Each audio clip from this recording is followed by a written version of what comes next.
Análisis Viva, el primer podcast en español donde los analistas económicos más reconocidos se dan cita para revisar lo más relevante en materia económico-financiera en México y el mundo.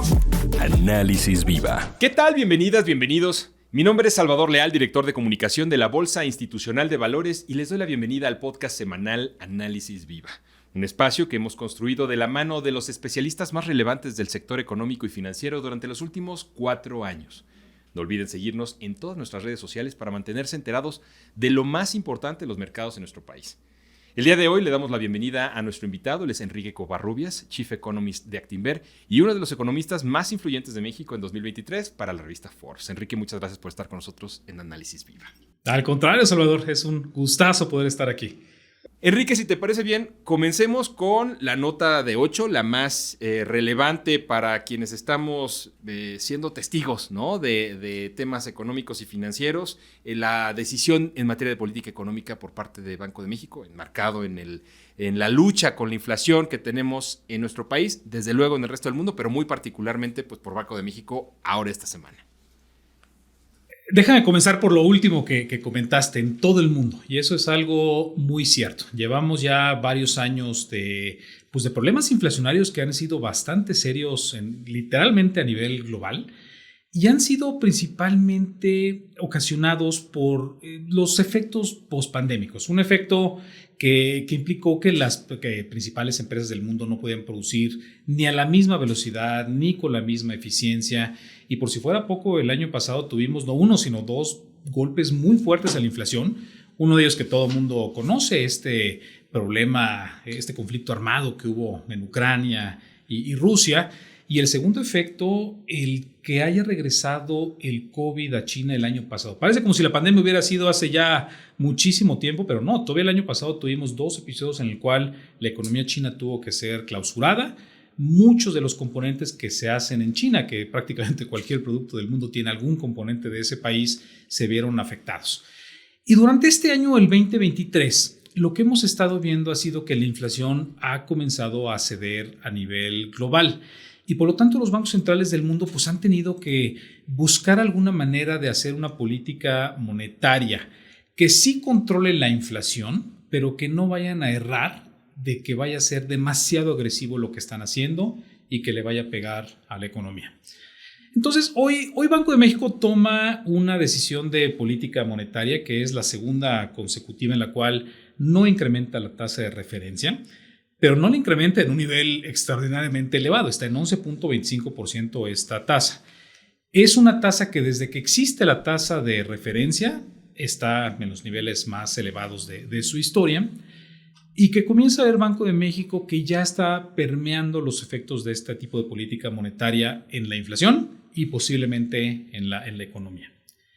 Y yo creo que este tipo de escenarios son los que representan el mayor reto para un banco central porque deja de ser su principal herramienta la tasa de referencia para convertirse en la que ha sido por excelencia la herramienta de un banco central y es su comunicación.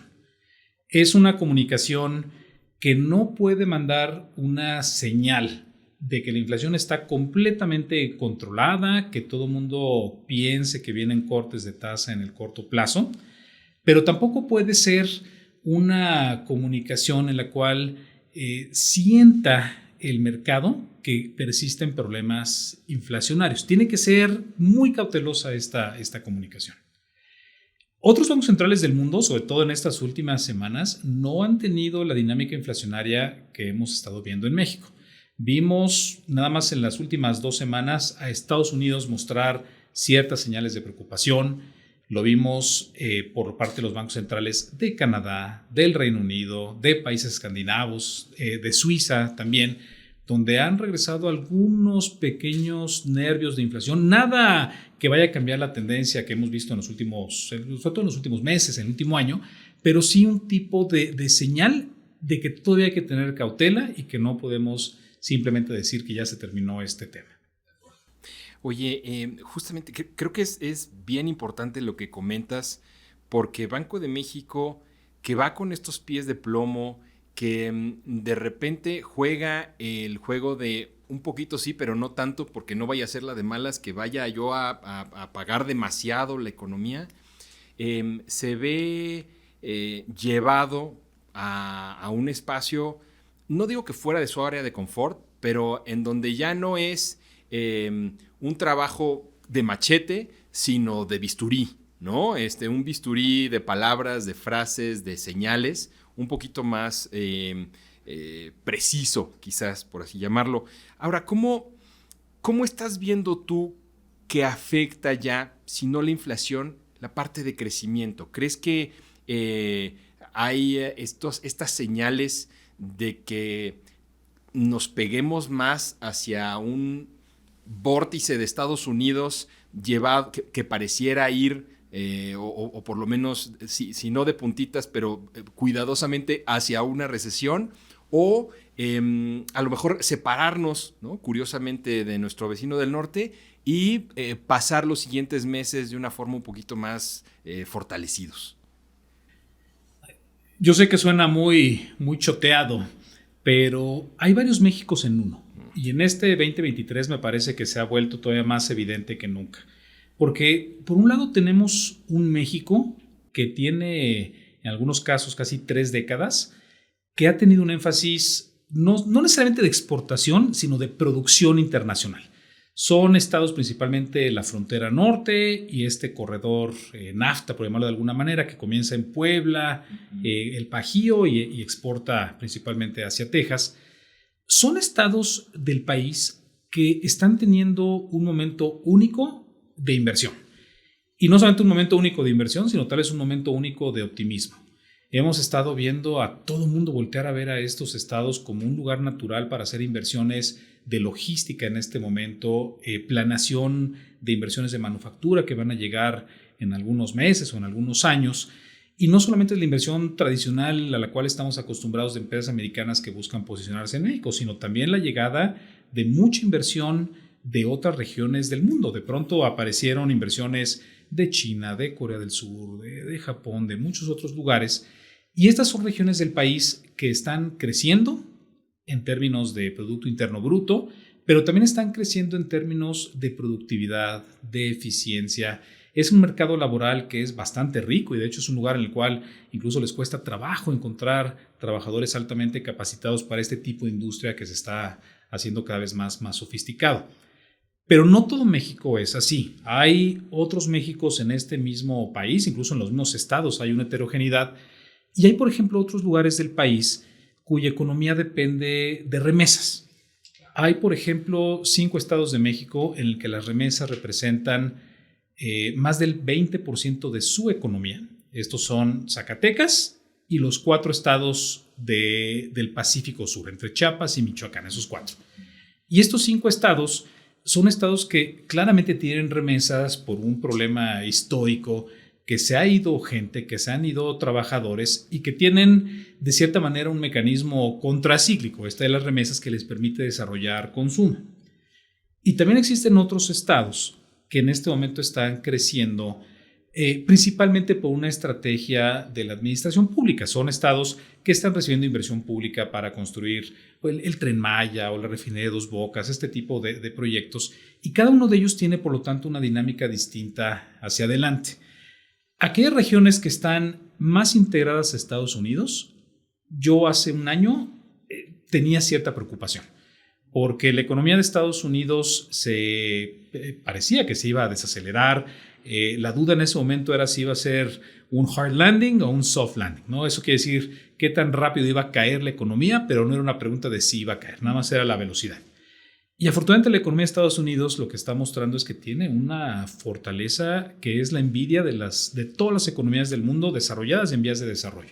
Y es una economía que ha sido bastante fuerte ante estos embates inflacionarios, ante estos embates que las tasas elevadas implican sobre la economía de ese país. Y por ejemplo, en el último trimestre del año, el pronóstico de crecimiento que teníamos en Actinver para el 2023 era que nuestra economía iba a crecer entre 0.5 y 1%. Y resultó ser que nada más en el primer trimestre del año, la economía mexicana creció 1%. Es decir, creció nada más en el primer trimestre lo que pensamos que iba a crecer durante todo el año. y nos cambió mucho la expectativa para el resto del 2023. Un crecimiento que hemos estado revisando hacia arriba, ahora me parece que va a estar más pegada a un rango de entre 2 y 2,5% de crecimiento para el año, pero con un crecimiento muy heterogéneo. Y una de las variables que a mí me gusta mucho para monitorear cómo se ve la situación de un estado es voltear a ver la inflación. Es una inflación que te refleja muchas cosas, si la economía se está sobrecalentando o no, si el crecimiento que se está dando es completamente por razones buenas o hay algo de qué preocuparnos.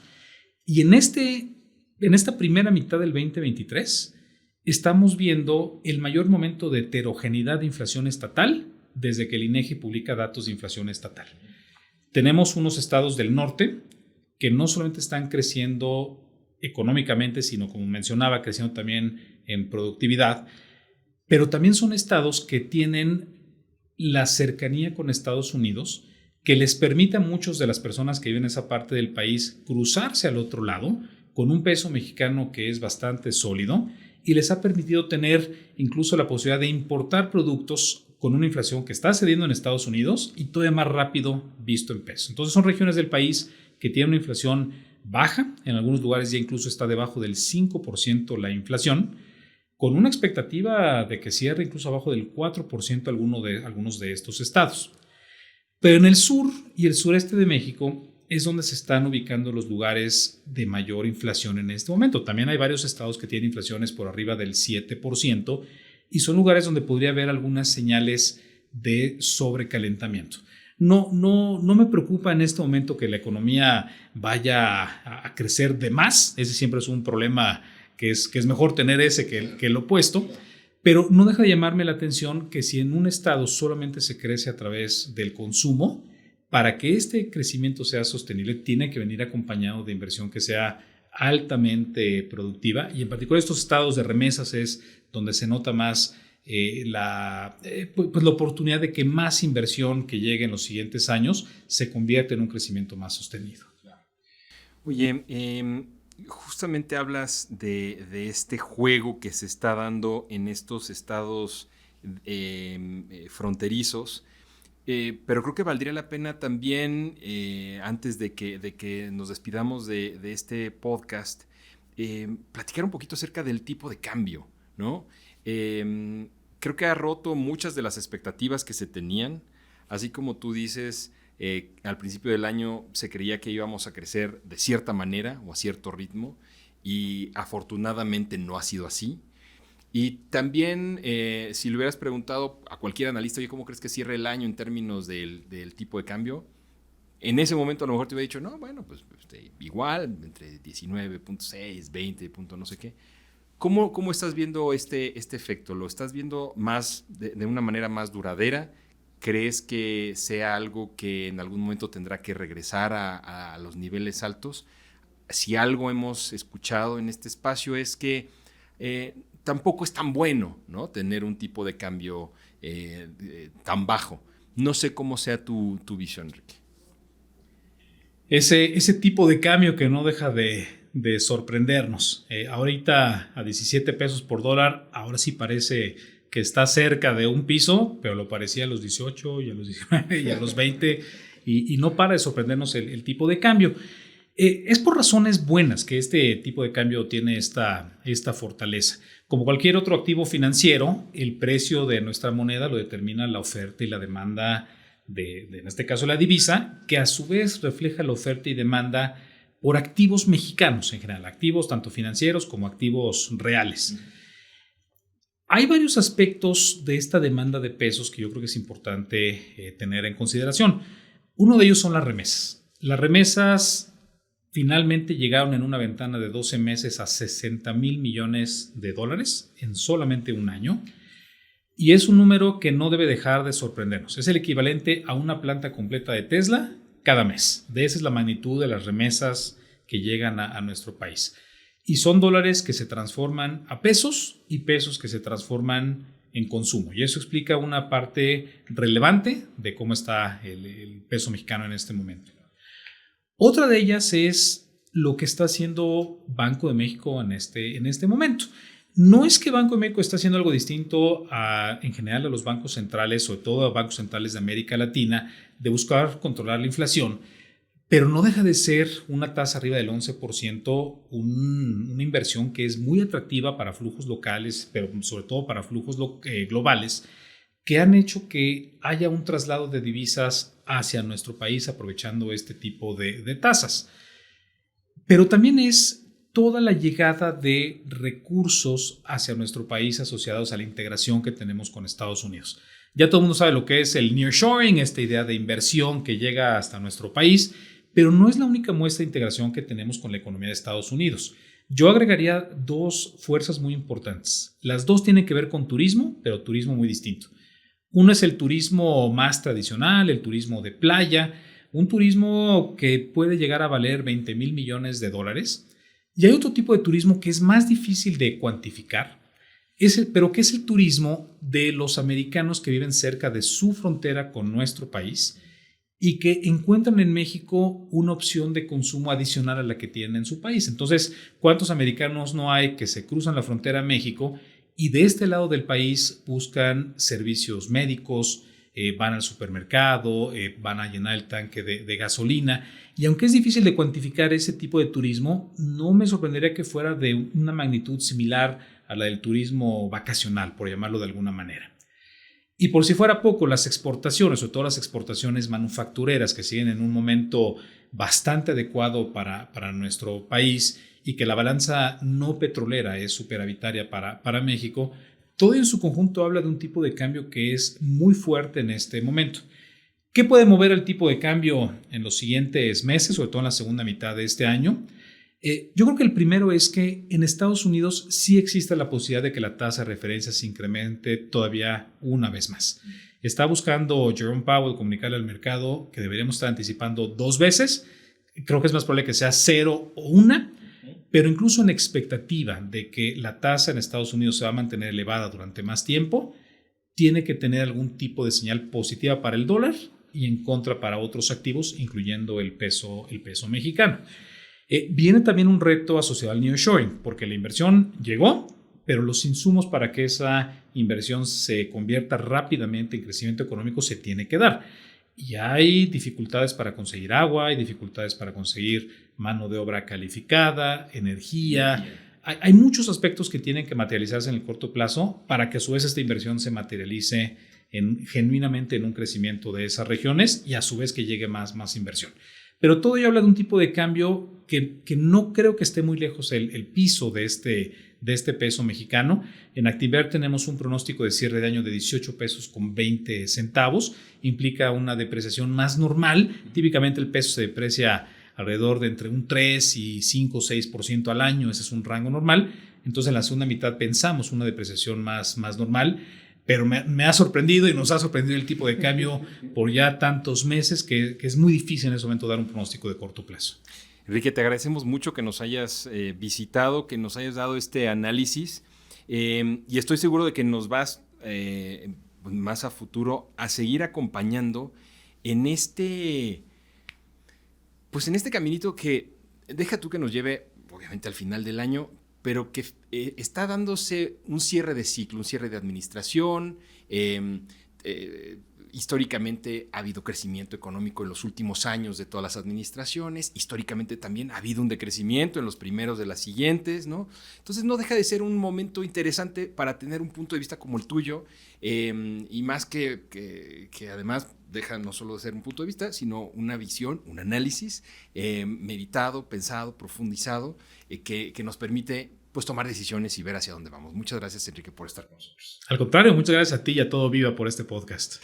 Él es Enrique Covarrubias, Chief Economist de Actinver, y a ustedes muchas gracias también por escucharnos. Si el episodio fue de su agrado, los invitamos a dejar una reseña, un like en cualquiera de las plataformas desde la que nos escuchen o compartirlo a sus contactos y amigos.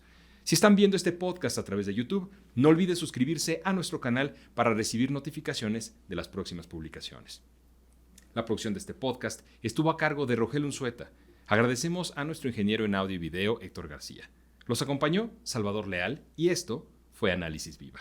Hasta la próxima. La Bolsa Institucional de Valores presentó Análisis Viva. Suscríbete a nuestro podcast y síguenos en todas nuestras redes sociales.